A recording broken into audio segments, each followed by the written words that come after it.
I'm Lacey Shippey on the Rural Radio Network. Time to take a look at our midday livestock trade, and we're talking with Kyle Bumsted, livestock market analyst. And Kyle, we saw cattle come down a little bit this morning, but they've bumped back up.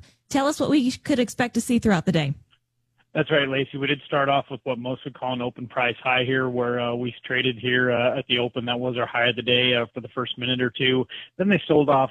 These October live cattle sold off down to 223.57. The December sold down to 224.25. With that December contract holding that major support there at 224. So I know there was a lot of you could see some buy orders really start to hit the market book here when we got close to that 224 area, but we didn't quite get down there. And now we're sitting here at the December trading up at 225.80. So the October live cattle contract that traded as high as 225.57. We're trading at 225.15 right now at 37 cents in the day. We're also seeing some commercial bull spreading going on here throughout the complex with the August gaining on the October. October is about steady with the East gaining on the Feb, and Feb gaining on the April. So it indicates to me there's some commercial buying here as well. Same sort of situation here in this feeder cattle complex with the August feeders up 137 points to 334.90. And this should be given the reason, given the fact that the feeder cattle index is going to be up about $2.28 today at that 332.21 area, with the daily number going in that calculation of 335.33. Got a little over 4,600 heads. So good numbers on a decent head count. So that should keep the index propped up here. We're not too far away, the cash from the index right now, when you figure in what the index is going to change to here today.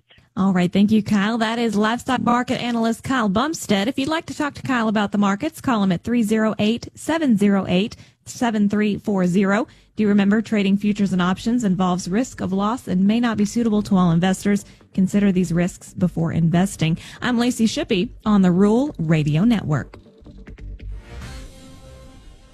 When you're outdoors beneath Nebraska skies, adventure comes in all sizes.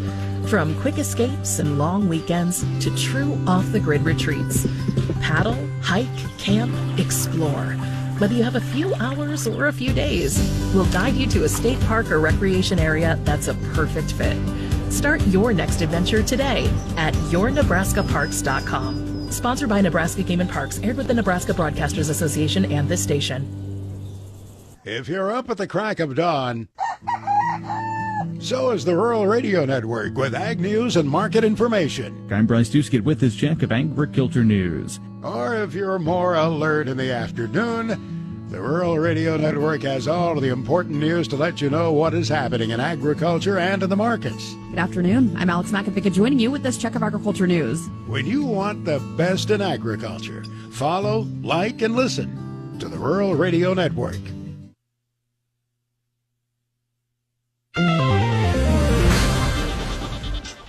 Good morning with a check of your markets. I'm Lacey Shippey on the Rural Radio Network. Grain losses are accelerating this morning with soy meal and Minneapolis wheat falling to new lows again, and corn and soybeans and the other wheat markets under some heavy pressure. Favorable weather and ideas of record yields ahead are the source of weakness here in the complex. The forecast looks to cool off after the early week heat with some widespread rain coverage again, with weekly crop progress for corn showing good to excellent at 73%, just down 1%, and silking at 76% versus 77 on average. The forecast for beans looks to keep stress limited into early pod fill season. The weekly crop progress showed good to excellent, 2% better at 70%, 76% blooming, same as the average, and 41% setting pods versus 42% on average. Taking a look at your markets right now, December corn down 3.5 at 410.5. March down 3.25 at 428. September beans down 4.5 at 988, and November down 4 at 1007.5. December Chicago wheat down 10.25 at 548.5. March down 10.25 at 567. December Kansas City wheat down 6.5 at 540.25. March down 7 at 560.25. September soybean meal down 140 at 268, and September soybean oil down 3 cents at 56.30. August live cattle up 115 at 229.05. October up 85 at 225.62. August feeders up 187 at 335.40, and September up 145 at 336. October lean hogs are down 232 at 88.55, and Class 3 milk for August is down 27 cents at 17.09. September down 27 at 17.52. This is the Rural Radio Network.